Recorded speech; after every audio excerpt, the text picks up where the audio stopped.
Hello and welcome to the show. I'm Chris Howell, and today we've got a dynamic show lined up for you. It's the start of a new year, and while many folks begin the year with optimism, well, we're already beginning to see the weight of economic uncertainty, rising tensions, and a world that feels, well, increasingly unstable. But in times of uncertainty, clarity is key. My guest today is someone who specializes in helping people break free from stagnation and align their vision with purpose. Teri Donelson is a dynamic speaker, author, and coach known for her work in vision clarity, resilience, and personal transformation. Her book, Extreme Vision, Finding Clarity to Pursue Purpose. Let me slow it down. Equips individuals with the mindset and strategies to not just survive, but thrive in both life and business. So today we're going to unpack what it means to find clarity, pivot from stagnation, and use health as a foundation for success. Because, well, let's face it, 2025 is a year where we all need to be intentional about how we move forward. So, Teri, thank you so much for being here. Thank you for having me, Chris. I'm excited.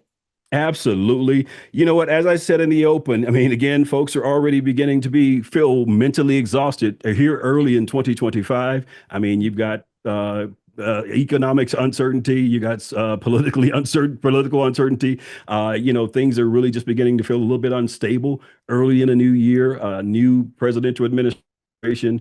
So I will ask you, from your perspective, why is vision clarity more important now than ever before? That's such a great question. And when I think about the climate that we're in, it kind of reminds me of 2020, the COVID area, when everybody was at a point of having to pivot really quickly. And if you didn't have your purpose and alignment, then you really were. It was a lot harder for you to pivot and to switch and to figure out how to navigate this new world we're in. And I feel like that's where we are again, where if you're not aligned with, if you don't know exactly why you're doing what you're doing, then you can find yourself feeling lost and feeling defeated already before you even gotten started. So in order to really be able to move effectively in this unsure climate, in this world just of uncertainty, and you really need to understand why you're doing what you're doing. Why are you getting up every single moment? And it has to be because of something that you're passionate about. And understanding what that means in this world. And it may require you to pivot, but it may require you to be steadfast and really dig into what you're doing right now. I love that. I love that. And it's like almost like you're reading my notes here because you talk about that stagnation piece even in the book. But in your book, you talk about pivoting from stagnation. So I want to ask you, what are some of the first steps people can take to break free from that feeling, or at least to start making some form of progress at moving beyond stagnation? First, the very first thing, and this is what I think we all struggle with, especially as we're getting older, is to just be honest with yourself that you are in that place in your life. We all tend to get there. We're just kind of going through the motion, kind of on autopilot, is what I like to say. And we're just, like when you get in your car and you just start driving, you don't really think about that you're driving. You're just getting to your destination because you do it all the time. So the first step is really to just really be honest that I'm in a funk and I'm not really achieving the things that I set out to when I had this goal at the beginning. So that's the very first step, is just being honest with yourself and then figuring out what the next steps are to come out of the stagnation, which can mean one or two things. Either you just need to pivot in the same within the same field that you're in. It could just be that what you're doing is not truly making an impact the way that you desire or the way that you saw it. You're really not moving forward. You're just kind of treading water. So if that's the case, then you need to kind of step back and figure out, why am I not progressing? Why am I not moving? What is holding me back? It could be mindset. A lot of times that's what it is our own mindset, because we have people telling us that we can't do something, or we're too old to do things, or it's too late. So we have those different mindset things that keep us from moving forward. Or you are not in the environment to move. Some type of situational things are around you. Maybe you have kids that, I'm not doing it until they get out of high school, or, I'm not going to do it yet until, I find love, or I'm not going to move until I lose weight. Like, we just have all these different excuses. We need to really figure out what's stopping us from moving forward on this particular path. If you're on the path of your purpose. Now, sometimes the stagnation happens because you're working in an assignment that is not yours. You are doing some work in a field that is not your field. And so you're wondering why I can never get forward. Well, it's because you're doing somebody else's homework assignment. You have to figure out what your purpose is so that you can start moving towards that. So those are the two steps I would figure out first. If you're in the right lane, if you are, figure out what's holding you back from going forward. But if you're not, then figure out what is your lane of brilliance and get in it and start moving. Your lane of brilliance. I heard that. I like that. Yeah. We talked about all this uncertainty and all these different things that are going on in our climate in the world today. In the beginning of a new year, that's a change for you. But when you have all these different things going on, sometimes fear begins to set in. And when fear sets in, I mean, it becomes hard to be able to move or to do anything because there's so much uncertainty and that fear becomes crippling. As a coach, how do you coach people to move beyond that fear to get to that next place? So I do something very interesting. I work backwards. So I get people to tell me what is in your mind, what's the worst things that can happen?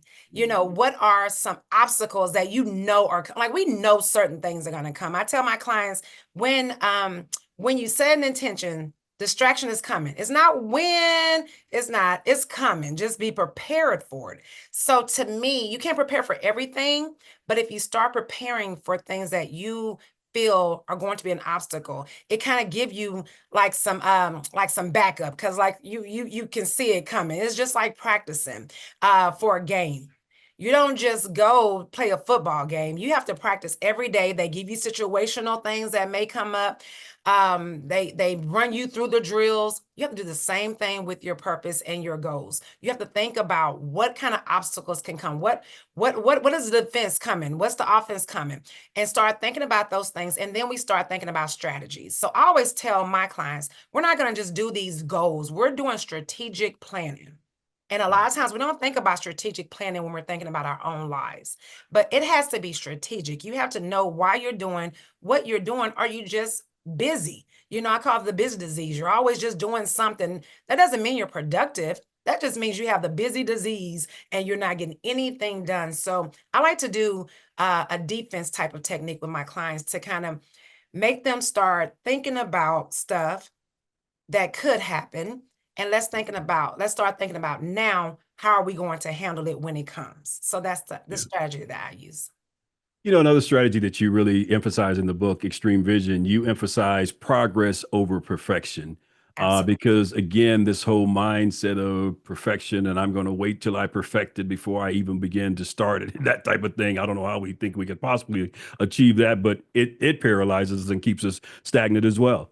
Yeah, it absolutely does. And I use weight loss a lot when I have examples, because that's kind of where I started my journey. But if you wait all the time, you're just chasing that dream and you're never really celebrating even the small steps. It makes it hard to keep going. And so when you're always having this big grandiose, this is when my life is going to be perfect, you don't enjoy life because you're Yeah. always pushing towards that unrealistic expectation of perfection. And so I always, even when we get on the call, the very first thing I do with my clients is tell me your wins. Tell me what you did this week that was awesome and great. And you would be surprised how hard that is for most people to Yeah. actually think about what they have done great. And so when I start pulling and they start listing things, I'm like, girl, like what? You just solved cancer and you're still like, well, I kind of did. Well, I think, maybe that was good. And I'm like, no, I want you just to dump your brain and and just tell us some stuff. And I really do. I love group um environments, and Yeah. I encourage them to get to know one another, because at sometimes when I do the wins, I'll say, Chris, tell me what Teri did well this week, because I know y'all talk. So tell me what they did. And that opens it up too. But we really have to start celebrating the steps, celebrating the fact that you actually decided today that you were going to do something different. That's a huge thing. A lot of people don't do that, but we just don't think that way. We're always thinking about what's next? What I need to do next? And how can I get there? And so we really need to slow down. And sometimes I think that God makes things happen. The universe makes things happen, whatever that you believe in, makes things happen so that we can slow down. And if you don't slow down, that he will slow you down. And so you Yeah. can really start to figure out, I'm not on the right path. If that's your desire. If it's not your desire, then a lot of times you don't get slowed down. But if you're truly trying to change and you truly want to make that change and really have an impact in the world based on your lane, then I believe that you will slow down. He will slow you down so that you can start figuring out what I need to do to pivot or to press forward. I hope Yeah. that makes And sense. I kind of start talking and getting all off. it makes perfect sense. And have you found that again, when you do again not seek perfection, but again make progress and recognize the progress that you made, it feeds momentum and it feeds into the momentum, and you continue to gain momentum and you continue to go forward because again you're adding to that momentum that you've already gained. Absolutely. When I started Extreme, I'm co-founder of Extreme Hip Hop, which is a fitness company. We have over 4,500 instructors worldwide. I had no clue what I was doing. Absolutely no clue. But it didn't stop me from moving. And once I started one thing, then it opened up an avenue for something else. But if I never moved until I had it all perfectly figured out, we would never be where we were. My first conference that I did, and I talk about it in the book, I lost money. I lost money. I could have stopped there. Now I have a conference where we have over 500 individuals that come together once a year. But it's because I didn't stop from losing that money because my why wasn't about the cash. And Yeah. that's another reason you have to understand if your why is about money, more times than not. And I mean, unless depending on what your job is, if you're a stock market, that's your job is to make money, that's different. But if you truly want to change lives, your bottom line can't be about money because you're constantly will be chasing the dollar and you'll lose focus of your why. I'm a country girl, so I love saying, quit chasing the paper. We say, the paper. Yeah. So I say, quit chasing the paper and chase your purpose because then that paper will come. But you Yeah. have to be able to not look at that big picture at first. That's just when you're going somewhere, that's just your finish. I don't feel like we're ever finished because for me, once I get there, I get revealed to something else that's going to come to make it even better to serve the people I'm supposed to serve. So if you keep yourself in that box, you will never, ever, ever get a house. You'll stay in that one room apartment. Wow. Yeah, I love it. I love it. It puts me in the mindset of something that Les Brown says: you don't have to be great in order to get started, but you have to get started in order to be great. Yeah, yeah. absolutely. So Absolutely. you touched on it a moment ago, and I want to share it because I've seen your social media post, and you post a lot of it on social media. So I want to share it in this setting as well. You talked about the weight loss.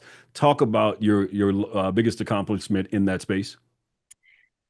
The biggest accomplishment is my mindset. So I don't say I lost weight. I say I released it because I never, ever, ever, ever want to find it. When you I lose like stuff, that. find it.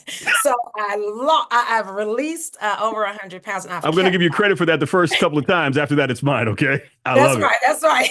Uh, but yes, I've kept it off, and I try to express to people that there's tons of different avenues to lose weight.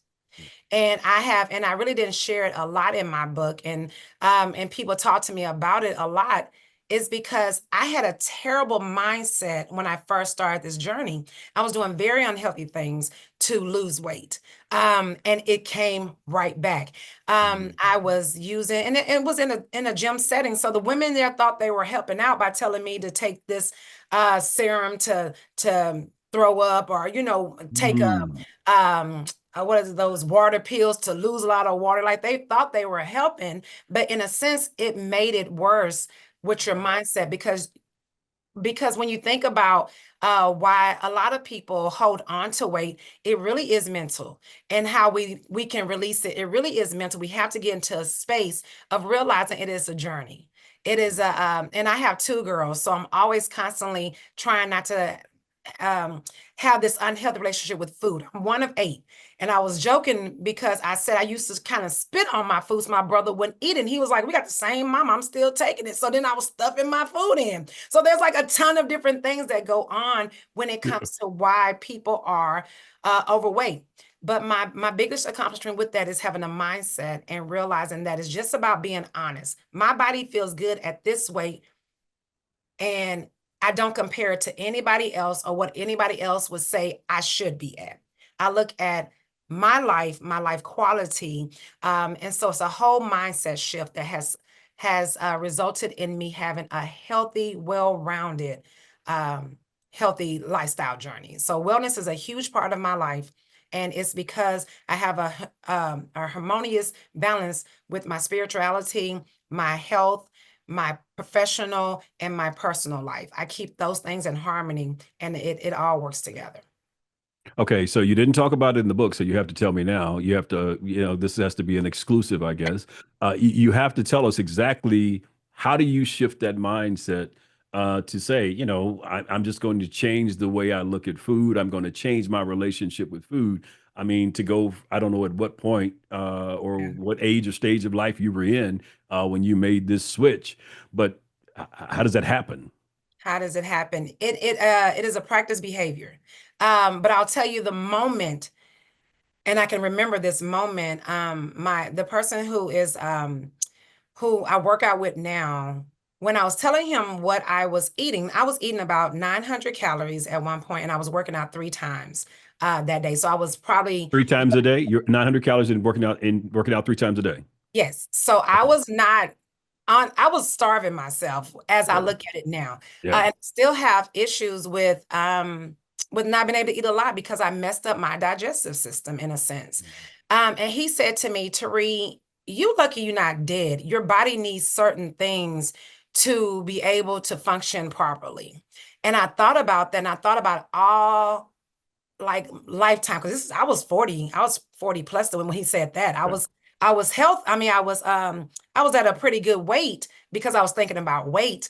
Yeah. Um, but my mom was always, I'm like I said, I'm one of 8. Every last Yeah. one of us were overweight, except for that one brother that I question whether or not he's actually not adopted, because he didn't have weight issues. But we all had weight issues. And so my mom was constantly on a diet. Every last one of them, Slim Fast, the orange diet, the grapefruit diet, the cabbage, everything. So that's what I saw growing up.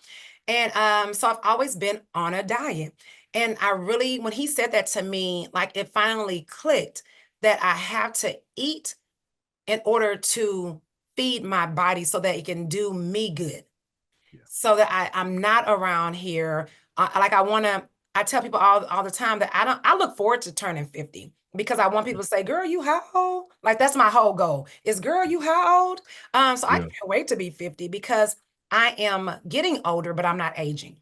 And that's the whole goal. And so I put in my body things that I feel like my body will appreciate, and so it would continue to run for me good. And so I remember that statement is something that has always, and it's been about, he said that to be about 7 years ago. And I've always come to memory that you're lucky that you're not, that your body just didn't shut down. And so we do so Mm. much unhealthy things. And so I just started realizing that I have the privilege to work out. There's a ton of people that can't get up and work out. So it's not Yeah. like I have to go work out. So I really changed the way I speak to myself, and how I try to speak when I talk to other people. Like when they say, "Oh, you got to go work out." No, I get to go work out. Yeah. "Oh, you eating that?" No, when I eat the turtles, I'm off my plan.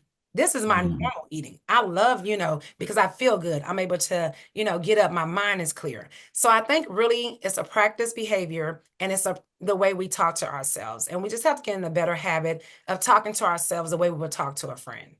And I love it. I love it. that's what I do. All right.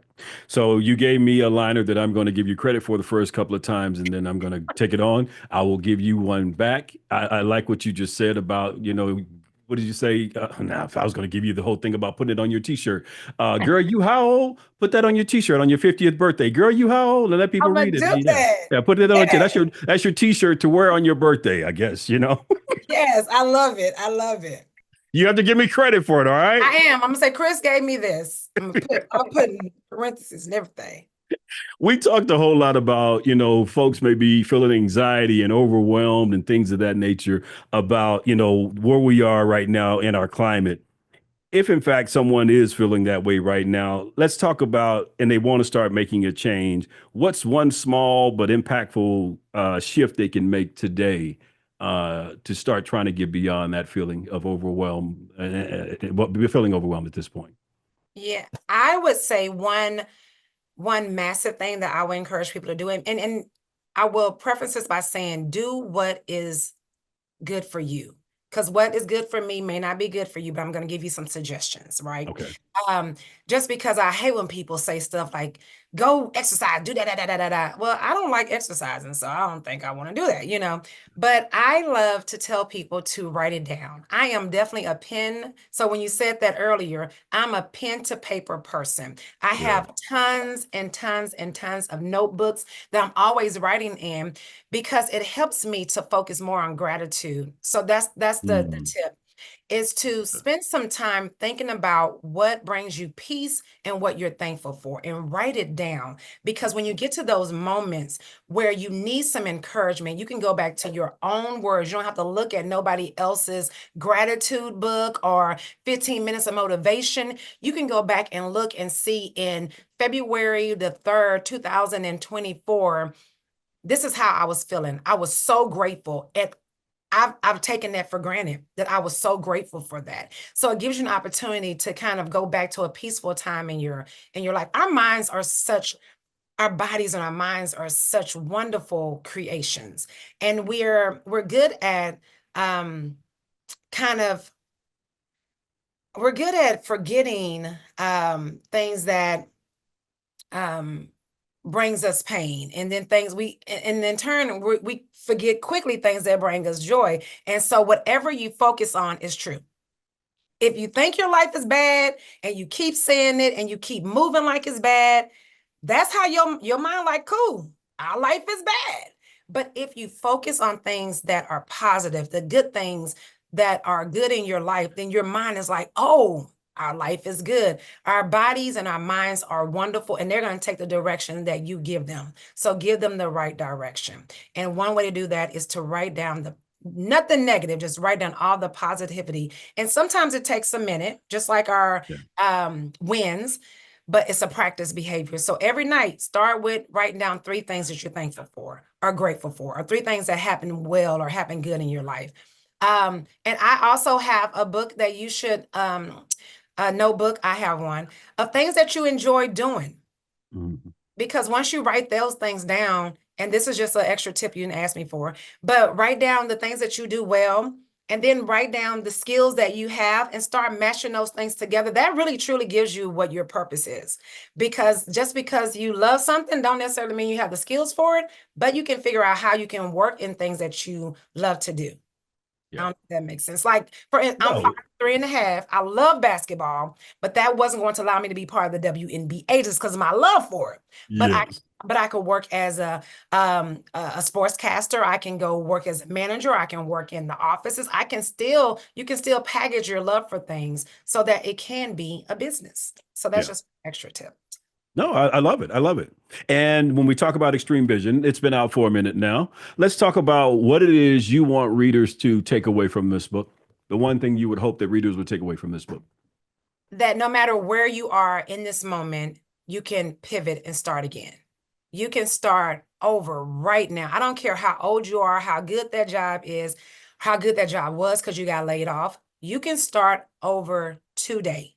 But it's all about changing your mindset, clarifying your vision, and moving.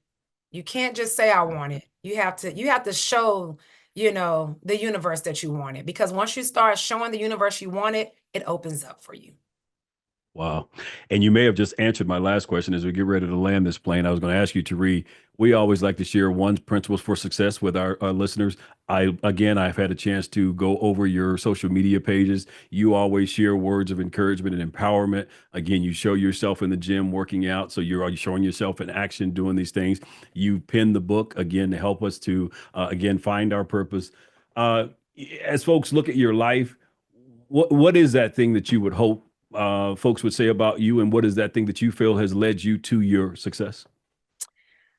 Well, I hope people realize that life is not perfect, but you make it yours. So if you are following me on social media, you know I it's a mess out here, but I keep it moving and my vision is never it's always bigger than me. So my hope is always that people, whatever situation they're in, if they land on my page, if they are following me, then it's something that I'm doing that they needed.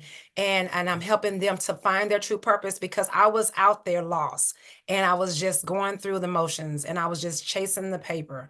Um, and so you can change and you can pivot and and I just want people to realize that if I can do it, you can do it. I am a small town girl, population 900 from New Waverly, Texas. And so if I can make a difference, you can. And it doesn't have to be for a million people. If you change the world for one person, then you've changed the world for someone. So I love that. I love that. So yeah, that was going to be my last question, but I just the way the expression on your face when you talked about finding your talk about what does that feel like when you finally settle into that thing after searching here and there, so to speak, and then you settle into that thing to say, you know what, this is what I was put on this earth to do. yeah. What does that feel like for you? It's just absolutely amazing because when I have a reason to get up in the morning, Yeah. we have a 9 to 5 job. You can have 9 to 5 Mhm. job. And so your reason is that paycheck. But then there's so many other ways to make money. So is that really truly a reason? Now I have people that I feel like are counting on me. Like when I see they were like, "Oh, you haven't posted in a few days. What's wrong? You okay?" People are waiting for you to show up.